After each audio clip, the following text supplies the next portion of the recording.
Hey there! Hi, I'm Chris Dorn. I'm going to be doing a series of videos. They're going to cover everything from single strokes, rudiments, and a bunch of other stuff. We'll get to it. Today I'm going to cover single strokes. Most important thing with single strokes, or with anything really, at that matter, is how you hold the sticks. Right now I'm going to cover how you hold the sticks. Alright, thing I like about the Vic Firth sticks, other than the fact that they last, is if you put your thumbs right over, usually right over the flags here, the Vic Firth Made in USA flags, usually a pretty good spot to hold the sticks, either on top of the flags or a little bit below. So I will be playing match grip. So when I'm playing single strokes, I'm letting the sticks bounce directly back up. Not pulling them up, not using two motions. I'm using one motion, a downward motion. I let my hands come back up with the stick. I don't bring the stick back up. I let the stick bounce back up by itself with both hands. And you'll get this over time. If you're right-handed, you'll probably be better with the right hand. Left hand, probably be better with the left hand. So when you're playing single strokes, usually what I give my students in the beginning is alternating strokes. Obviously alternating, right, left, right, left, right, left, right, left. Nothing crazy. Or left-handed, left, right, whatever. Important thing is to play. People worry too much about how long, what should I do, this and that. Play. Put something on TV, put something on the radio, play.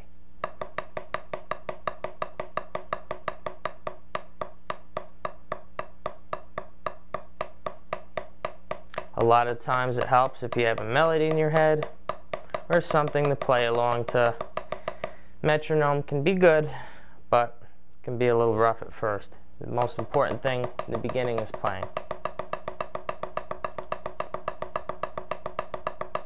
You want to be even with both hands. You want to hold the stick correctly with both hands. Knuckle up, palm down, facing down.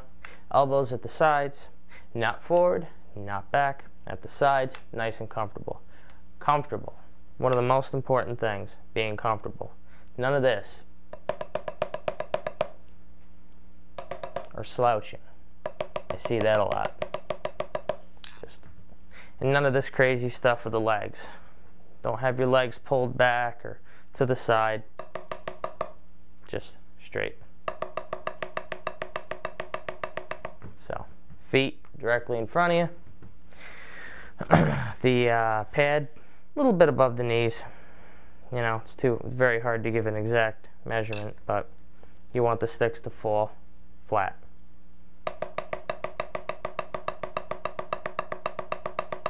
You want to hit towards the center of the drum.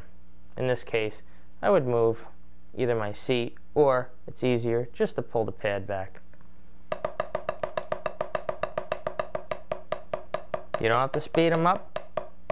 Just to show you, bouncing back, barely any control over the stick here. Just downward, it's bouncing back by itself. Not telling you to play like this, I'm just showing you an example. So the stick bouncing back is one of the most important and one of the toughest things to achieve. So you'll get it if you practice. Now, play for, I don't know, 5-15 minutes, single strokes. Like I said, put something on the TV, put something on the radio, and play. Alright? When you're playing,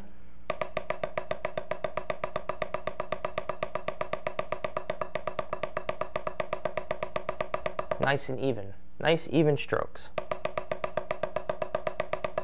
You want the strokes to be the same volume and the same height. you want to hold the sticks the same. We're not dealing with traditional, and I won't be dealing with traditional. Maybe a little later, I'll show you a little bit. But I play match grip for a reason. A little later, we'll get into open doubles, 5-stroke rolls, paradiddle, accents,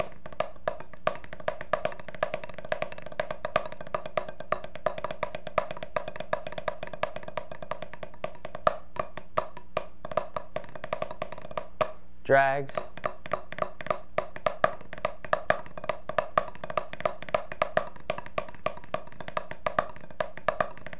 flams, flam taps, plenty of other stuff. Anyway, for now, single strokes. You could play single strokes quarters, and usually I'll give this as a second exercise. Usually I'll play 4, 8, 10, whatever. Rights, alternating 4, 8, 10, whatever lefts. Usually 8. Nice round number.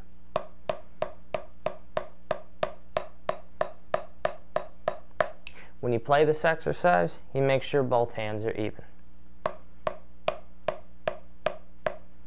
When you're playing from just one hand, people have a tendency to play in a manner that they normally don't play. They usually hold the sticks up, hold the other one out, or rest the other one, and they'll play too high up. What you want to do, find the position that you normally play at, to the sides, elbows at the sides, and you play. You lift the stick up to the full stroke position. Any higher up, you tend to lose the pinky, and we tend to raise back, raise the arms up, pull the stick back. So when you're playing single strokes, 8 rights, 8 lefts, full stroke position, bending from the fingers as well as from the wrist. A little bit of elbow, not much. Full stroke position straight up, and enough downward motion to get that stick bouncing back up. Now, like I said, sticks, full stroke position. Full stroke position, you're going to bend from the wrist as well as the fingers to get that stick straight up in the air. You're going to bend from the wrist, fingers. Usually what people will do is a bend straight from just the wrist. You get a pinch in here, not good. You'll ease off a little bit of the tension by opening the fingers, and usually this will come a little later, but you'll get it. The important thing is to know what to do now, not later. The important thing is to know what's going to come instead of being spoon-fed information. If you know what you're going to do later on and how things are going to develop, you have a better idea in the beginning what you're supposed to do now and in the future, instead of just making guesswork in the beginning. So, when you lift your stick straight up, bending from the fingers, fingers still on the stick, you want to make sure that.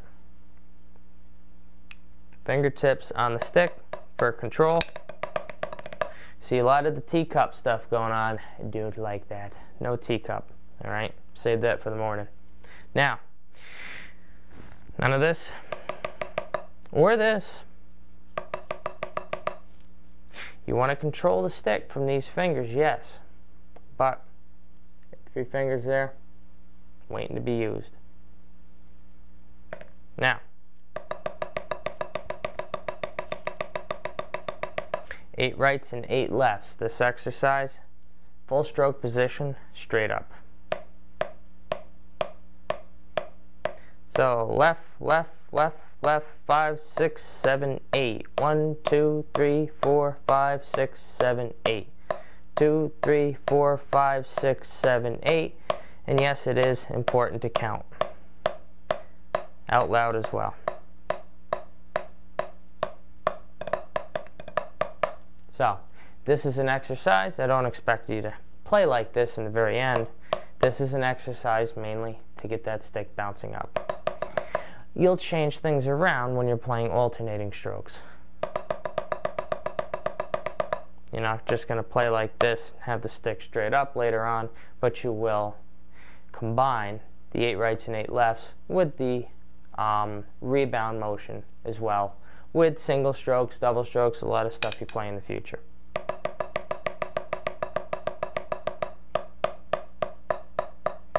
Let that stick bounce up. You could tell there's a lot of force behind it. Think like a tennis ball or a basketball bouncing one. You're going to be bouncing the stick.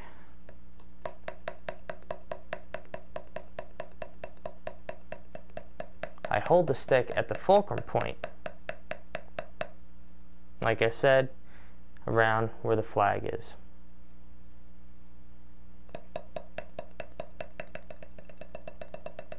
It's actually kind of fun. So, you want the stick to bounce up, very similar to that of a basketball. You're not going to bounce the ball down, have it dig in, unless there's no air into it, dig into the ground, lift it and pull it up, throw it down again, kind of like a medicine ball. You're going to have it bounce up each time. Same height too.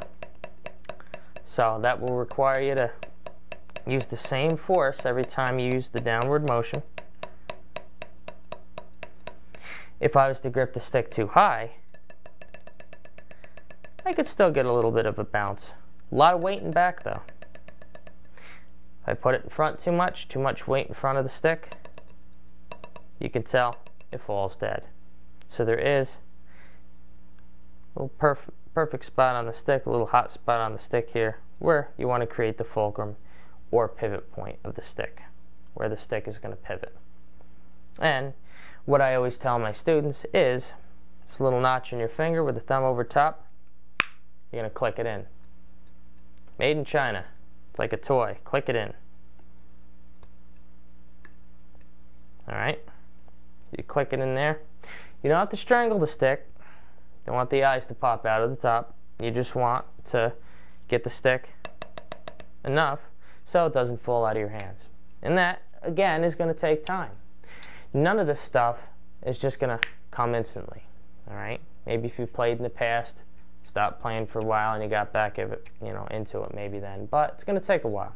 You just have to be patient. And you have to play. No sense in saying, oh, I'm not coming along, I'm not moving along, when you're not playing. Play.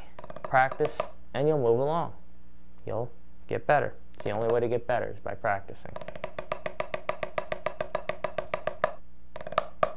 Alright, and the grips are match grip / American grip. And when I'm playing, this is the grip I use most often. Now, out here is German grip. I don't really play that grip often. You're always more than welcome to look each one of these grips up to get a little better description of them. French grip.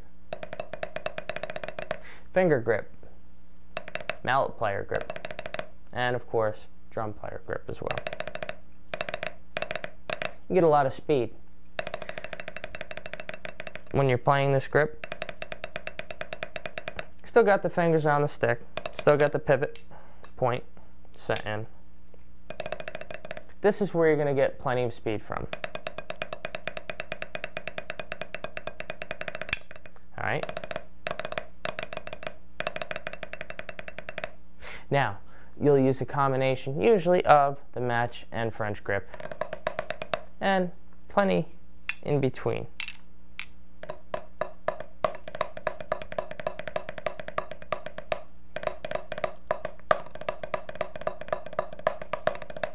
Alright, we'll get in that more to come. Now, quarters, eighths, and sixteenths, when you're playing single strokes, 1, 2, 3, 4, 1, 2, 3, 4, quarter, quarter note, quarter, quarter note, just alternating strokes. When you're playing eighths, 1 and 2 and 3 and 4, and keeping in mind that the 1, 2, 3, and 4 is nice and even. 1 and 2 and 3 and 4 and 1 and 2 and 3 and 4 and 1 and 2 and 3 and 4 and The quarter note count is always behind. 1 and 2 and 3 and 4 and 1, 2, 3, 4. 1, 2, 3, 4. And 1 and 2 and 3 and 4 and. Alright, 16th notes. When you're playing 16th notes, you'll have 4 opportunities for each count to play a note. 1 E and 2 E and 3 E and 4 E and Now obviously there's not going to be any stops in the middle of each one. 1 E and 2 E and 3 E and 4 E and 1 and 2 and 3 and 4 and 1, 2, 3, 4. 1, 2, 1, 2, 3, 4, 1, 2, 3, 4, 1 E and 2 and 3, 4. So quarters, 8s, 16ths. Quarters, 8s, 16ths. 1 and 2 and 3 and 4 and 1, 2, 3, 4. 1 E and 2 E and 3, 4. Quarters, 8s, and 16ths. Check the links on my website. I'll help give a little bit more description of each one. Thank you. See you soon.